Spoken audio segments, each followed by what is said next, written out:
하나님의 말씀은 사사기 20장입니다. 29절부터 48절까지입니다. 성도 여러분, 오늘 말씀은 두 단락으로 나눌 수 있습니다. 첫 번째 단락은 29절부터 36절 상반절인데 이스라엘에게 승리를 주신 여호와 하나님입니다. 두 번째 단락은 36절 하반절부터 48절까지입니다. 이 같은 내용을 이스라엘의 매복과 유인 전략을 더 상세하게 설명합니다. 먼저 29절과 30절입니다. 이스라엘이 기브와 주위의 군사를 매복하니라. 이스라엘 자손이 셋째 날 베냐민 자손을 치러 올라가서 전과 같이 기브에 맞서 전열을 갖추매. 베냐민과의 세 번째 전투에서 이스라엘은 하나님이 주신 승리의 약속을 힘입어 특별한 전략을 세웁니다. 앞서 두 전투의 전술은 30절과 31절에 나오듯 평범했으나 세 번째는 매복과 유인 전술로 싸움에 임합니다. 이스라엘의 전략과 전투의 전개 과정과 결과는 이 여호수아와 이스라엘이 아이성을 친 사건과 아주 비슷합니다. 하나님으로부터 승리의 약속이었으므로 이스라엘은 승리를 확신할 수 있었습니다. 하나님께서 승리의 약속을 받은 다음 날 이스라엘이 베냐민 군대에 맞섭니다. 그들은 베냐민 성읍 기브와 주변의 군사를 매복했습니다. 그리고 베냐민 자손이 눈치채지 못하도록 이전처럼 기브와 맞은편에 진열을 갖추었습니다. 베냐민 자손도 그들에 맞서기 위해 성을 나갔습니다. 31절입니다. 베냐민 자손이 나와서 백성을 맞더니 꾀임에 빠져 성읍을 떠났더라. 그들이 큰 길 곧 한쪽에 베델로 올라가는 길이요 한쪽은 기브와의 들로 가는 길에서 백성을 쳐서 전과 같이 이스라엘 사람 30명 가량을 죽이기 시작하며, 사사기 저자는 이들이 꾀임에 빠져라는 표현을 써서 이들이 이스라엘의 유인 전술에 걸려들었음을 알려줍니다. 베냐민 자손은 돌을 깔아 만든 도로에서 이전처럼 백성을 죽여 30명의 전사자를 냈습니다. 이 도로는 두 갈래로 나뉘어 한쪽은 베델로, 한쪽은 기브와의 들로 연결되는 길이었습니다. 이와 같이 이스라엘과 베냐민은 이전 두 전투와 같은 형식의 전투를 벌이고 있었습니다. 그러므로 베냐민 자손은 이스라엘이 처음과 같이 패하고 있다고 자신합니다. 그러나 실제로는 이스라엘이 그들 앞에서 도망하는 것처럼 꾸며 그들을 성읍에서 물러나 큰 길로 가도록 유인한 것입니다. 32절과 33절입니다. 베냐민 자손이 스스로 이르기를 이들이 처음과 같이 우리 앞에서 패한다 하나 이스라엘 자손은 이르기를 우리가 도망하여 그들을 성읍에서 큰 길로 깨어내자 하고, 이스라엘 사람이 모두 그들의 처소에서 일어나서 바알다말에서 전열을 갖추었고 이스라엘의 복병은 그 장소 곧 기브와 초장에서 쏟아져 나왔더라. 베냐민 자손이 성읍에서 멀어지자 이스라엘 군대는 각각 자리에서 일어났습니다. 한쪽은 바알다말에서 전열을 갖추었고 복병들은 기브와의 넓게 뚫린 공간에서 쏟아져 나왔습니다. 베냐민 군사가 떠난 기브와 성읍에는 이스라엘의 선택된 자 10,000명이 도착하여 성읍을 약탈했습니다. 그러나 베냐민 사람들은 이런 화가 임한 줄을 전혀 알지 못했습니다. 저자는 이날 여호와가 베냐민을 치셨다고 설명합니다. 34절과 35절입니다. 온 이스라엘의 사람 중에 택한 사람 10,000명이 기브아에 이르러 치매 싸움이 치열하나 베냐민 사람은 화가 자기에게 미친 줄을 알지 못하였더라. 여호와께서 이스라엘 앞에서 베냐민을 치심해 당일에 이스라엘 자손이 베냐민 사람 25,000명을 죽였으니 다 칼을 빼는 자였더라. 특히 이 치다란 동사는 일격을 가하다, 강타하다 라는 뜻으로 하나님이 주어로 나올 때는 죽음이나 이집트의 열재앙과 같은 화를 불러옵니다. 이처럼 하나님은 전쟁에 함께 하심으로 능력을 나타내셨습니다. 결과적으로는 베냐민 용사 25,100명이 죽었습니다. 이에 베냐민 자손은 자신들이 패한 것을 깨달았습니다. 36절인데요. 이에 베냐민 자손이 자기가 패한 것을 깨달았으니. 여기서 패하다라는 단어는 35절에 치다의 수동형으로 나와 있습니다. 이 베냐민의 패배가 하나님의 개입과 심판의 결과임을 연결시킵니다. 이번 전투에서 이스라엘의 패배를 호언장담했던 베냐민은 이스라엘의 전술에 꼼짝없이 걸려 들은 것입니다. 두 번째 단락은 36절부터 48절까지인데 이 단락은 29절부터 36절의 전투 기사를 다시 풀어쓰고 있습니다.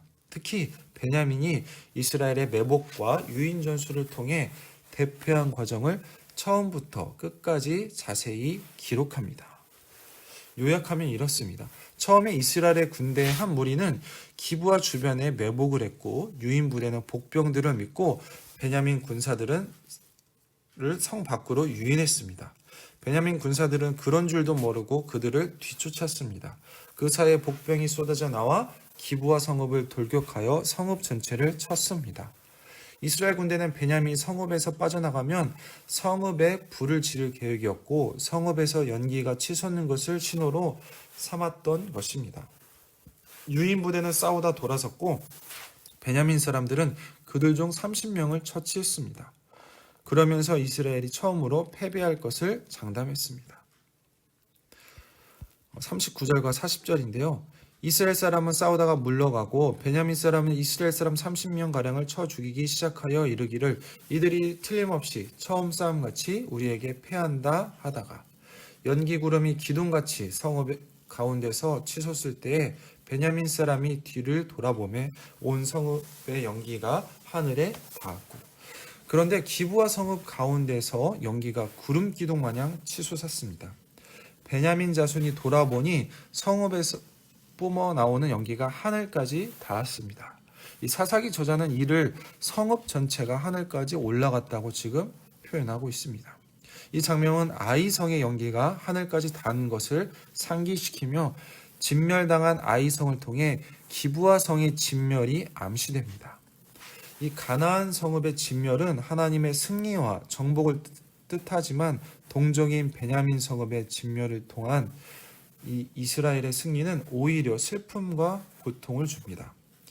기브아의 폭력 사건은 그들의 눈에 좋은 대로 행한 일로서 하나님 앞에서 망령된 일이었으며 큰 악행임을 다시 한번 확인해 줍니다. 이로써 기브아는 제2의 소돔과 고모라가 되었습니다. 이제 상황이 역전되었습니다. 성읍이 불타오르자 쫓기는 척 앞서갔던 이스라엘 사람들은 이 신호를 알아차리고 뒤돌아 베냐민 쪽으로 향했습니다. 반대로 의기양양하게 이스라엘 추격하던 베냐민은 성읍이 불타자 기겁했고 유인책 역할이었던 이스라엘 군사에게 도리어 쫓기는 신세가 된 것을 알고 뒤쫓는 것을 그만두었습니다. 베냐민 사람들은 화가 자기들에게 미친 줄을 몰랐습니다. 41절인데요. 이스라엘 사람은 돌아서는지라 베냐민 사람들이 화가 자기들에게 미친 것을 보고 심히 놀라. 그들은 두 차례 전투에서 크게 이겨 기세 등등했고 이번에도 내심 쉽게 전투를 끝낼 수 있을 거라고 생각했을 것입니다. 그러나 눈앞에 터진 이런 상황에 이제는 망연자실합니다. 베냐민 자손의 도피가 시작되었으나 살 길이 막막합니다. 베냐민 자손은 역추적하는 이스라엘을 따돌리려고 방향을 틀어 광야길로 갔습니다. 42절인데요. 이스라엘 사람 앞에서 몸을 돌려 광야길로 향하였으나 군사가 급히 추격하여 각 성읍에서 나온 자를 그 가운데에서 진멸하니라. 광야길은 기브아에서 동편 여리고 쪽으로 향하는 길로서 벳아웬 황무지로 연결이 됩니다. 이때 이스라엘의 군대의 반격이 거셌습니다.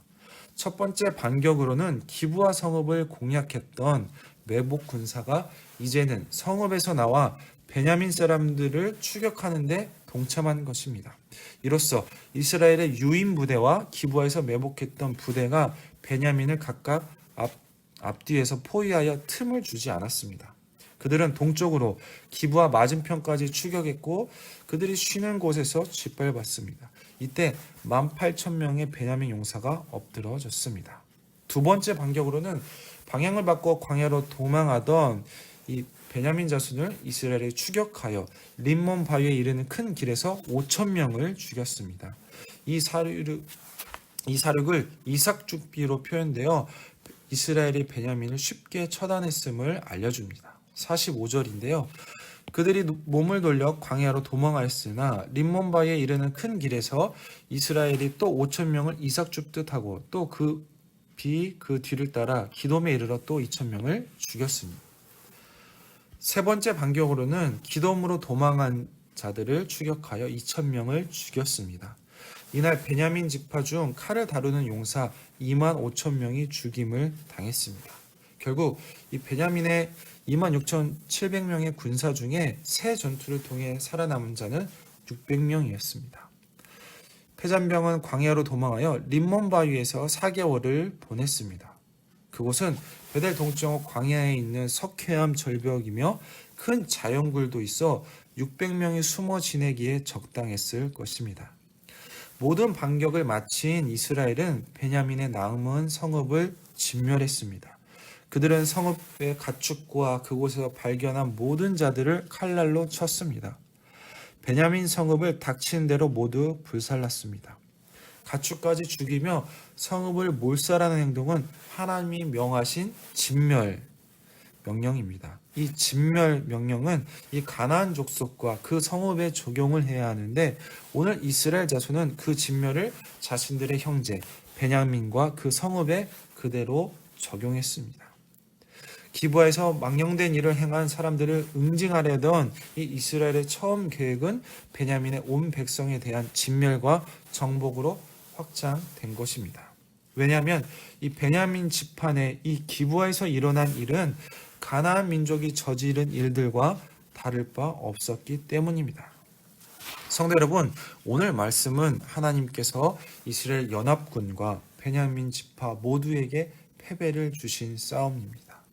이 레위인으로 대표되는 온 이스라엘이나 그 레위인의 첩을 죽인 베냐민 지파나 하나님 앞에서는 당장 심판받아 마땅한 자들이었던 것입니다. 사사기는 전체적으로 하얀 곡성을 그리고 있습니다. 드디어 그 끝에 하나님의 백성인 구별된 이스라엘의 백성이 가나안화되었음을, 세속화되었음을 오늘 본문이 보여주고 있습니다. 이것은 우리도 마찬가지입니다. 구별된 하나님의 자녀로서 하나님께서 우리를 먼저 사랑하셔서 우리를 구원하셔서 그래서 우리는 하나님의 사랑을 전하고 하나님의 덕을 선전해야 되는데 이스라엘 백성처럼 가나안화되어서 세속화되어서 이제는 세상 사람과 구별할 수 없을 정도로 닮아 있는지 모르겠습니다. 성도 여러분, 이런 우리를 하나님께서는 여전히 사랑하시고 기회를 주십니다. 오늘은 주일입니다. 오늘 하나님의 말씀을 통하여서 하나님과 다시 한번 더 깊은 관계를 맺고 하나님과 하나님의 말씀을 믿고 구별된 하나님의 자녀답게 살아가는 우리 모든 성도님들이 되시길 소망합니다. 기도하겠습니다. 하나님 감사합니다. 오늘 말씀 통하여서 하나님은 이 이스라엘 연합군과 베냐민 지파 모두에게 패배를 주었습니다. 구별되어서 이 가나안 땅을 하나님의 나라로 하나님의 덕을 선전해야 되는 이스라엘 백성들이 오히려 가나안화되고 세속화된 것을 오늘 본문을 통해서 배웠습니다. 하나님, 이 둘 모두를 심판하는 모습을 보았습니다. 하나님, 우리도 마찬가지입니다. 구별된 하나님의 백성으로서 세상 가운데 구별되어 살아야 되는데 하나님의 사랑과 하나님의 덕을 선전하면서 살아야 될 우리가 오히려 가나안화되고 세속화되었는지 모릅니다. 그래서 이제는 세상 사람과 구별할 수 없을 정도로, 아니 오히려 더 세속화되어서 맛을 잃은 소금처럼 짓밟히고 있는지 모르겠습니다. 하나님, 이런 우리를 불쌍히 여겨주시고 여전히 사랑해 주심을 알고 있습니다. 오늘 주일 하나님의 말씀을 통하여서 하나님과 더 깊은 관계를 맺고 하나님의 말씀을 믿고 하나님의 자녀답게 하나님의 말씀에 순종하는 우리 모든 성도님들이 될 수 있도록 하나님 도와주시옵소서. 감사드리며 예수님 이름으로 기도했습니다. 아멘.